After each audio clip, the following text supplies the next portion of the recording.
Direto ao ponto, Madison, boa tarde. Boa tarde, Joyce. Boa tarde aos ouvintes do Jornal da 100. O Brasil hoje vive uma encruzilhada. Uma encruzilhada, lógico, que só os mais atentos podem perceber. Quando a gente vai da economia ao ajuste fiscal, até o que acontece com relação à violência, tudo está interligado. E explico por que está interligado. O governo negocia com o Congresso de forma desesperada para barrar o que foi aprovado já pelo Congresso, que é a desoneração da folha para os municípios.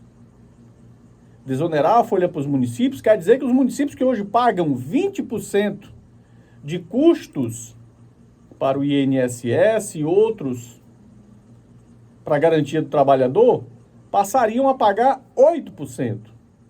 Uma redução considerável. Só não vamos esquecer que aquela desoneração das folhas para aquelas grandes empresas, maiores geradoras de emprego, como eles dizem, já passou. E essa desoneração da folha para os municípios não existia. É coisa nova. A gente discute desoneração de folha desde 2011, com aprovação em 2012. Era para terminar agora. O governo quis acabar. Disse, não dá mais. Nós não podemos pagar um custo que não é nosso. No entanto, o Congresso foi lá, aprovou, vetou, derrubou o veto do governo e, bom, ficou por isso. Vai continuar. Uma coisa que era emergencial, e já discuti isso aqui várias vezes, passou a ser constante. Passou a ser uma questão natural. Essa é a situação. O que era para ser um puxadinho, o que era para ser uma ajuda para essas empresas, acabou sendo incorporada por elas.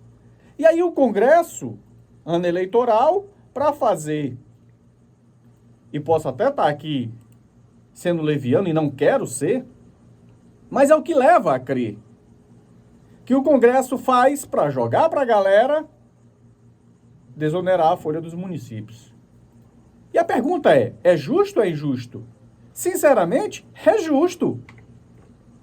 Por mais que a gente entenda como uma coisa que pode se tornar constante, que pode ser incorporada pelos municípios como foi incorporada pelas empresas, é justo para esse momento que os municípios vivem, de muitas dificuldades financeiras. O problema é que para o governo, e olha que isso já foi e veio em discussão várias vezes. Foi aprovado, o governo veta, o Congresso derruba o veto e agora o governo ameaça ir ao STF para tentar barrar. E por que isso? Porque aumenta o nosso custo, ou seja, o custo do governo, em 10 bilhões de reais. 10 bilhões de reais a mais no nosso orçamento. E um governo que discute ter um déficit zero. Zerar o nosso déficit. Organizar e equilibrar as contas. O problema é que tiram de onde não deveriam tirar. Os municípios, sinceramente, mereceriam esse aporte. Só que já foi dado para as empresas que estão tendo benefício desde 2012. Mas os municípios não estão com dificuldades? Estão com dificuldades. Redução de FPM, algumas recuperações, mas o rombo ainda é grande. Diminuição na sua arrecadação com aquela extinção de impostos, por exemplo, como aconteceu com a gasolina. A conta está sendo paga pelo povo. É menos educação, é menos saúde, é deficiência nesses sistemas. Mas a discussão, vamos discutir só dinheiro? E aí, quando se discute só dinheiro, é 10 bilhões a mais no orçamento. Mas se tinha como resolver, tem. Vamos, por exemplo, diminuir o dinheiro das campanhas políticas, que cada eleição dessa o Brasil gasta mais de 5 bi. Vamos diminuir o dinheiro das emendas parlamentares, que só no governo Lula agora já foi liberado mais de 60 bi. Vamos diminuir dinheiro, da manutenção dos partidos, que ultrapassam os 5 bi. Dinheiro tem. O que nós não temos é prioridade para gastar esse dinheiro. E esse é um problema. Mas como disse no início desse comentário, a questão não é só econômica. Tem outras questões que são intrinsecamente ligadas a isso. E eu falo em termos de conceitos. Só para a gente ter uma ideia, um jovem chamado Patrick Rocha, de 20 anos, ele foi preso no Rio de Janeiro por tentar roubar 1 litro de uísque. 1 litro de uísque, em torno de R$100. O problema é que ele, esse jovem de 20 anos, tem passagem pela polícia, sabe quantas vezes? 80. 80 vezes ele passou pela polícia. Responde a crimes. O último desses crimes foi em fevereiro e ele estava preso até pouco tempo porque ele roubou equipamentos no valor de R$100 mil de uma clínica de odontologia. E por que eu estou trazendo isso? É pela decisão do juiz que diz que o roubo que ele fez foi de menor potencial, não ameaçou ninguém, não mostrou arma para ninguém, nem foi violento, então ele merece estar na rua. E ele vai e rouba de novo. Só que antes disso, ele tem passagens pela polícia por lesão corporal, porte ilegal de arma, roubo com arma de fogo, ou seja, violência. E aí eu fico me perguntando, um jovem com 20 anos, 80 passagens pela polícia, condenações, e é solto porque não é considerado violento.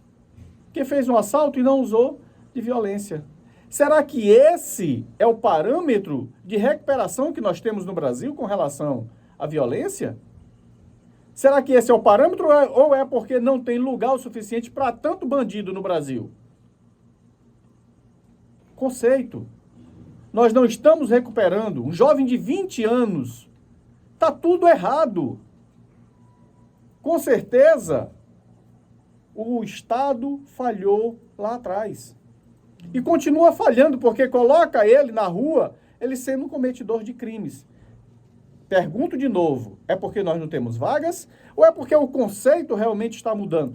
Ele está se recuperando, ele já não está mais roubando com arma e nem usando de violência. Ele está sendo um ladrão bonzinho, então deixa ele na rua. Afinal de contas, o que nós estamos querendo dessa sociedade? Resolver realmente ela? Ou continuar nesse pacto da mediocridade que parece não ter fim? Está tudo errado? Bom, mas está tudo bem para a justiça. Está tudo errado para o governo? Mas está tudo bem, porque a prioridade é o déficit zero. Está tudo errado para a sociedade. E a gente vai continuar achando que está tudo bem? Ou seja, vivemos num país onde todo mundo finge que faz o certo, e vale salientar, ninguém faz o certo.